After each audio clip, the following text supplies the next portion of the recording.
Welcome to Dialogue. This year marks the 25th anniversary of diplomatic relations between China and South Africa and the 10th anniversary of the Belt and Road Initiative.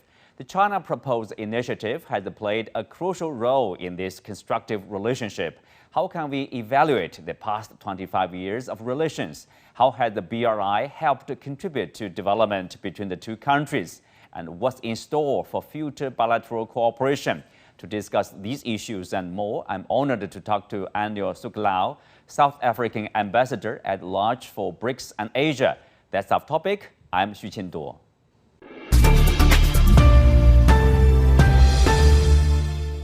Welcome to Dialogue, Ambassador.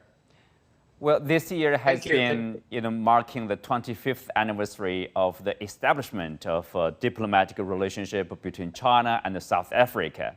The relationship has been of one of partnership, and then to strategic partnership, and then to comprehensive strategic partnership.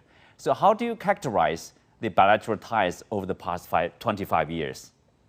That relationship goes back several decades.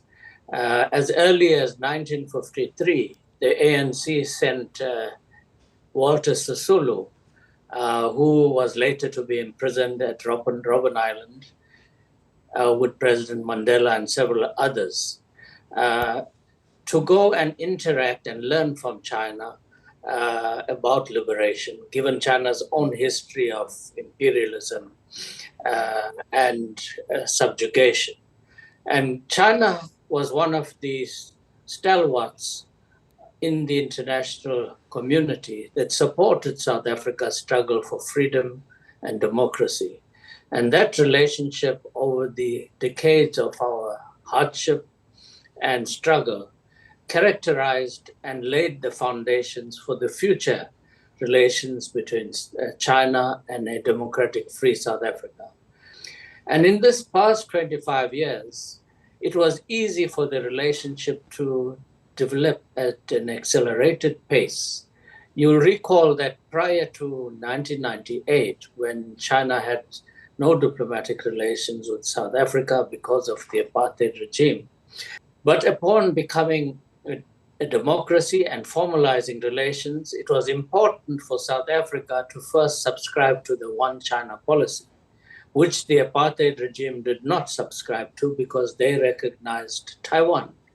And therefore, it was important that when we formalized relations, South Africa subscribed to the One China policy, that Taiwan is an integral part of China. And this laid the basis for the formal relationship to develop, and the friendship and comradeship and solidarity that we had from the past made sure that the relationship developed at an accelerated pace.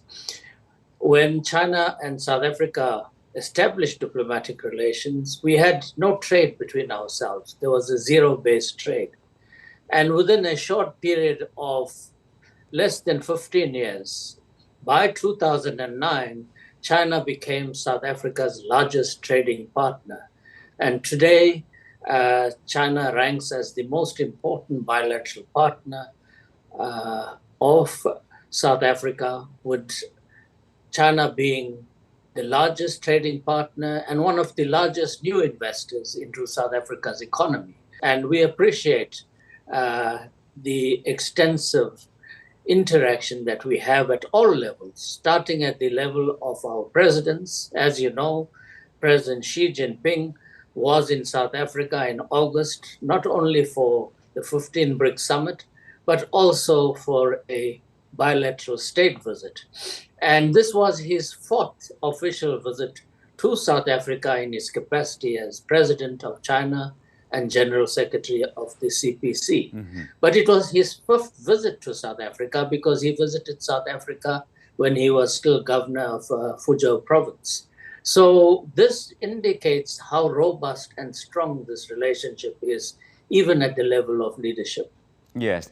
Ambassador, you mentioned President Xi Jinping's visit in August, not long ago, not only for the BRICS summit, which is an important one, a milestone in the development of BRICS group, but also, of course, to Africa, to South Africa in a state visit.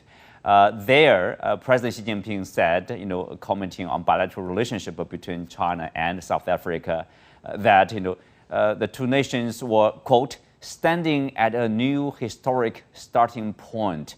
I wonder, how do you understand this, new historic starting point here? I think President Xi made that statement within the context of South-South solidarity, solidarity between South Africa and China, solidarity between Africa and China, and that the countries of the Global South are going to play a leadership role in determining the new global architecture that is unfolding, and that countries like China will be at the forefront of this, working with its fellow partners from within BRICS countries, from within Africa and the Global South. As President Xi stated earlier this year when he was in Russia, and which he repeated thereafter, that the world is going to be seeing changes never seen in over 100 years. And we are already seeing that. The Global South has risen, and China is the leading example of that, a country that experienced devastation through imperialism, exploitation, and subjugation, and how China has successfully risen from that. Since the CPC came into power in 1949, China embarked on a new road of self-discovery and development. And China today is the second largest global economy, and it has made tremendous progress by lifting over 800 million of its people out of poverty. And by 2020, as President Xi Jinping predicted as early as 2014 when he became president, that by 2020, China will have zero level of abject poverty. And China has been the only country to achieve this milestone of lifting its people out of poverty and underdevelopment to prosperity and a good life. And that, of course, is something that China now is sharing with the international community, especially the Global South and Africa, where President Xi has repeatedly spoken of creating a community of shared future for mankind. And by that, he means that the prosperity that China has experienced and the advancement it has made, it is ready to share that experience with the rest of the world, especially Africa and the Global South, to help us overcome underdevelopment, poverty, inequality, and to also grow our economies and also become prosperous. And I think that's the magnanimity of President Xi's vision, to share prosperity with the global community. Mm-hmm. Ambassador, you mentioned this global community of a shared future. One key pillar of that aspiration is the Belt and Road Initiative, the massive infrastructure investment and trade practice there. So it has been 10 years, and Africa has been an important part of that initiative. When you look back, over the past 10 years, how do you evaluate the progress, the evolvement of BRI? Well, look, again, the BRI must be seen in the context of China's own development. China could prosper and advance at an accelerated pace because of the massive infrastructure that you invested in, and also investing in your people, in new technologies, and advancing your country. Now, you have then taken that template and made it available to the rest of the world in the form of the Belt and Road Initiative. And this initiative, launched 10 years ago by President Xi, is again part of China's sharing with the international community and wanting to ensure that the global community is connected. We live in a globalized world, and it's now a small village where each of us depend on each other. But China has the vision that all of us must progress. All of us must move together in advancing the vision of our people of a better life and a shared future of prosperity. And this is what the Belt and Road envisaged 10 years ago. And what we have seen over the past 10 years, and specifically in Africa, where almost every African country has become part of the Belt and Road Initiative. South Africa was one of the first countries to sign an agreement on the Belt and Road in 2015 when President Xi visited South Africa for the FOCAC summit.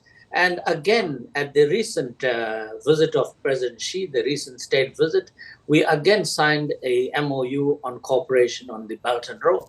Africa has benefited tremendously from China's Belt and Road Initiative, not only in terms of connectivity, in terms of road, rail, ports, airports, harbors, but also in terms of industrialization. A number of free trade zones have been built.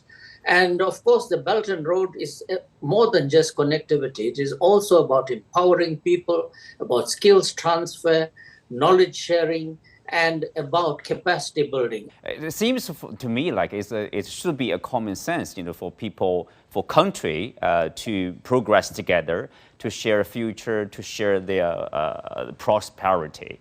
China, is doing that, and through BRI, part of that efforts. But at the same time, you do see, as China rises, there's a concern, like in Washington, in Brussels.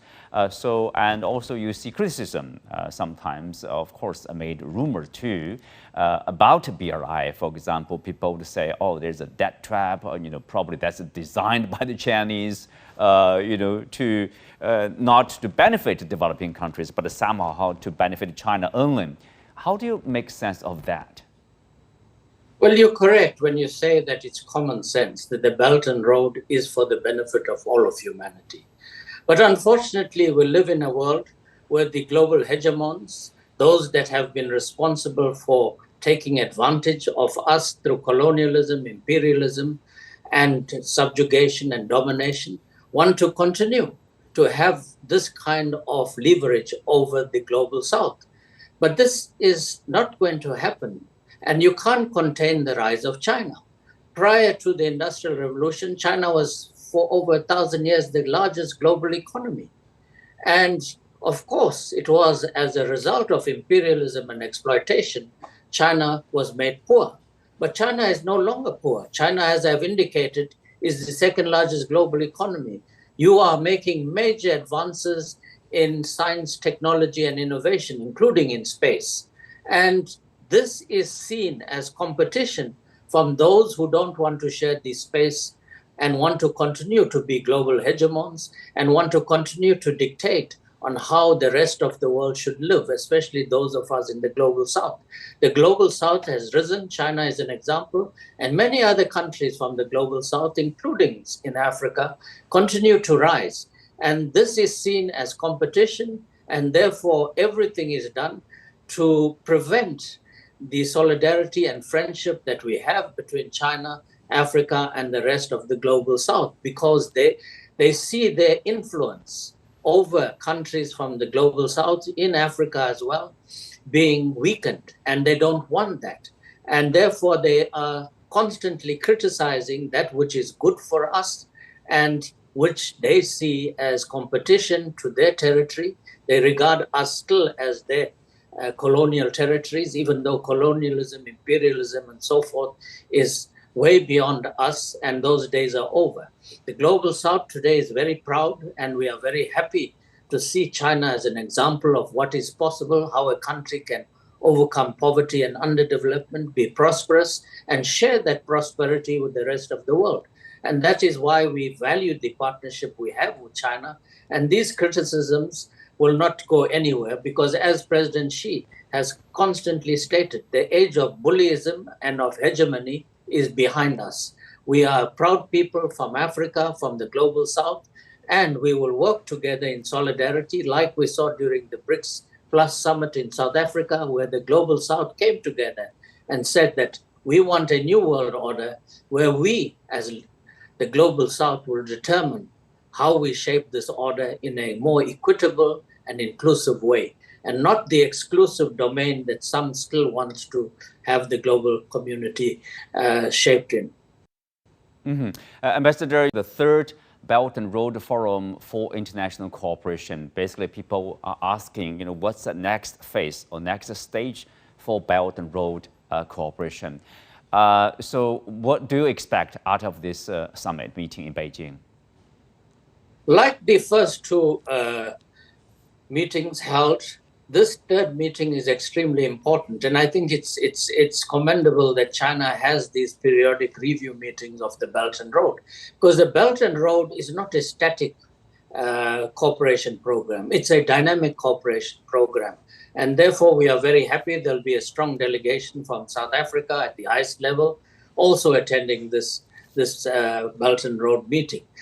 I think it's important for us to take stock of the progress we have made, and also in terms of the fact that there are new technologies that has emerged and constantly emerges that makes it incumbent for us to see how we can work in addressing the challenges using the new technologies and becoming less dependent on the global north, but working together ourselves in terms of advancing our interconnectivity, in advancing technology sharing, and in advancing also research and innovation together, which is also what the Belt and Road promotes. And also for Africa, how do we expedite our industrialization, modernizing our agriculture, and making use of green technologies and addressing some of the challenges we have. And I think coming together and exchanging views and also reaffirming the importance of this partnership and also jointly agreeing to take forward the Belt and Road Initiative and make it even more dynamic and more cooperative for the benefit of all of us. Mm-hmm. Ambassador, you mentioned about the sharing of technologies, the sharing of innovation, etc. That will make the global south, the developing world, less dependent on the north or the developed world. I mean, that somehow will have an impact on this global order. Is that the case? Absolutely. You know, technology is a major game changer in terms of how we develop. And unfortunately, the global north does not want to share with us.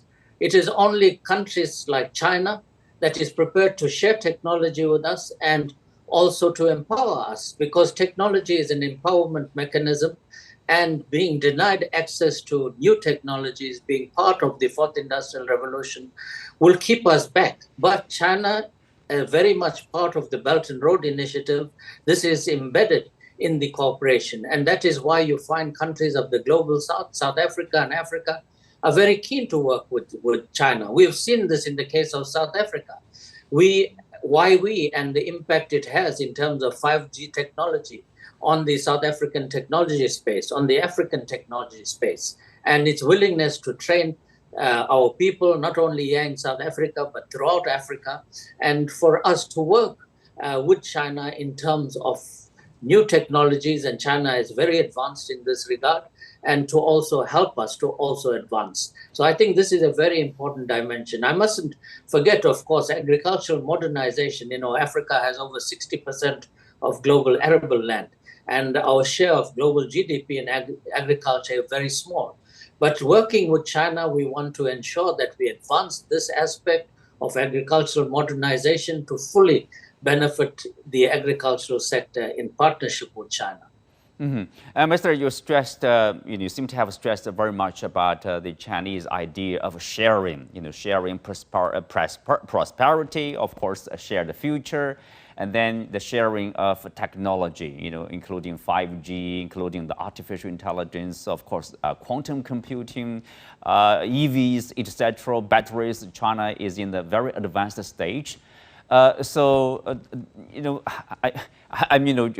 that in mind, does that mean, or can we conclude that somehow that what kind of world China is expecting or is having in its views about this global order, about the future world? Well, I think China's vision is very clear in terms of new technology, including in space, the advances that China is making in AIs, EVs, big data, artificial intelligence, all of this, which is fundamental in terms of our development and in terms of making us less dependent on the Western world that wants to keep us behind. And the only way we can advance is having access to these new technologies. So this partnership with China is very critical to our development and to the development of the global South, sharing between ourselves and moving together in the spirit of mutual cooperation, win-win cooperation, which is what President Xi has constantly stressed. China does not have a selfish mentality.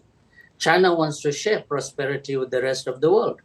And this has been echoed in all of the speeches that President Xi makes, whether it's at the UN, whether it's at the Belt and Road, whether it's at the FOCAC, in all of the formats that he interacts with the global South. This concept of sharing and moving together in mutual harmony and cooperation for the benefit of all our people. Because a prosperous Africa is good for China, just as a prosperous China is good for Africa, because we both benefit from that type of relationship. But trying to contain the rise of a country and keep its people behind will not benefit anyone, including those that try to prevent us from progressing. Because the world has changed. You cannot contain China nor the rest of the global South.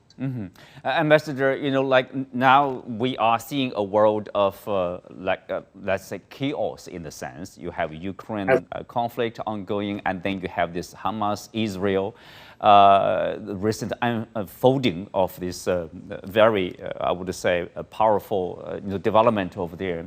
At the same time, we are also seeing not only the rise of China, but also the rise of the global South. You see the BRICS, or the new BRICS grouping. Many large developing nations have applied and joined the BRICS. How do these developments fit in this, probably the birth of a new global order or the birth of a new global architecture here? We're on the verge of a new global architecture. And the important point to note, and I think this came out very clearly at the BRICS summit when the 5 leaders met, and subsequently at the BRICS Plus and Africa Outreach Summit, when you had 61 countries together with the BRICS leaders meet as the Global South. And it was one of the most powerful meetings of leaders of the Global South. And there was a common voice echoed by all the leaders that were at the BRICS Plus Summit, that we will work together in cooperation for our common and mutual benefit, and that we will be the new architects that will shape the evolving new order. We will no longer be bystanders, we'll no longer be marginalized, but we'll be at the forefront. And as I have said earlier, President Xi rightfully observed, we are seeing changes that we have not seen in over 100 years. But these changes are being driven by the global South, and China is an important leader in this process.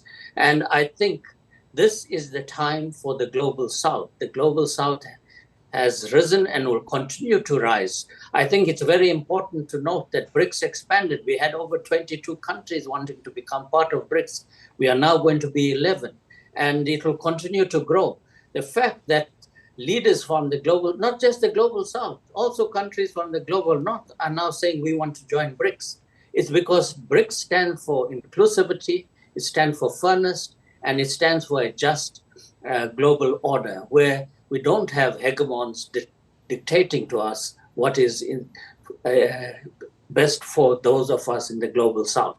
And I think this new global order is being shaped with China, the rise of China being the start of shaping this new global order. And I think this is something that we all relish in as BRICS, as the global South, and all of the organizations of the global South that were party to the BRICS Plus Summit. They all echoed the same message. Our time has come, and we will be the architects of the new order. Ambassador, of course, a question would be, people would ask, if there's a new order where the global South, the developing countries, they are able to say no to the dictation probably from the Western world, and then there are probably more equal world. What's the solution to problems like Ukraine, like in the Middle East, and what's the best way to avoid or to resolve those issues?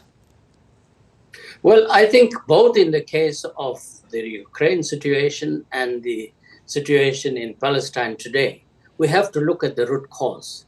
And who is the root cause of both these crises? It is not the global South. It is countries from the global north, the expansion of NATO, not taking into account the security of Russia, the denying of the people of Palestine their sovereign right to statehood, not addressing these root causes, and therefore we have chaos in the world. That chaos is not created by us from the global south. In fact, the global south and the BRICS countries included, President Xi has put forward a 12-point peace plan for Ukraine. All of the leaders of BRICS have been speaking of peace, of dialogue, and of bringing an end to the conflict. None of the countries from the global south are supplying weapons to Ukraine. None of us are supporting the conflict. We are saying we want peace, we want dialogue, and we want an end to the suffering of the people. We are saying the same now with what is happening in Israel-Palestine. Attend to the root cause of what we see in Palestine today. Go back to the negotiating table, discuss a solution of a two-state solution for Israel and Palestine, independent states living side by side. Don't deny the Palestinians their right. It's only now that you are talking about the suffering of the Israelis, which is unfortunate. Any life is precious. But what about the suffering of the Palestinians for the past 70 years that have been killed, the territory is occupied, and denied statehood? So we are saying, as countries of the global south, we are for peace. None of us are supplying weapons into Ukraine. The countries of the north are fueling the conflict between Russia and Ukraine by giving billions of dollars. People are starving throughout the world, and yet you have billions of dollars to spend on weapons and armaments to fuel the crisis in Ukraine. The same is going to happen now in Israel-Palestine situation, where there is talk of supplying weapons for the invasion of Gaza and to wipe out Hamas. That is not going to solve the problem, because violence begets violence. There is no war that is won on the battlefield.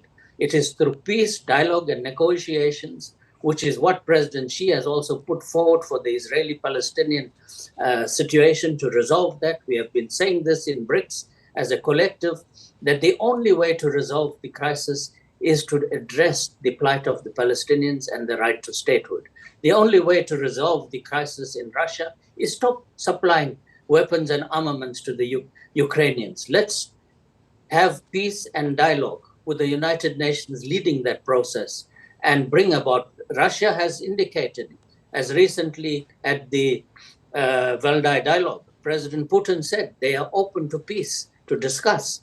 But the West doesn't want this. They want to fuel the war. They are sending billions of dollars each week, each month into this conflict, while the rest of the world is in deep crisis in terms of the suffering of those that are poverty-stricken and countries that are in dire need of development.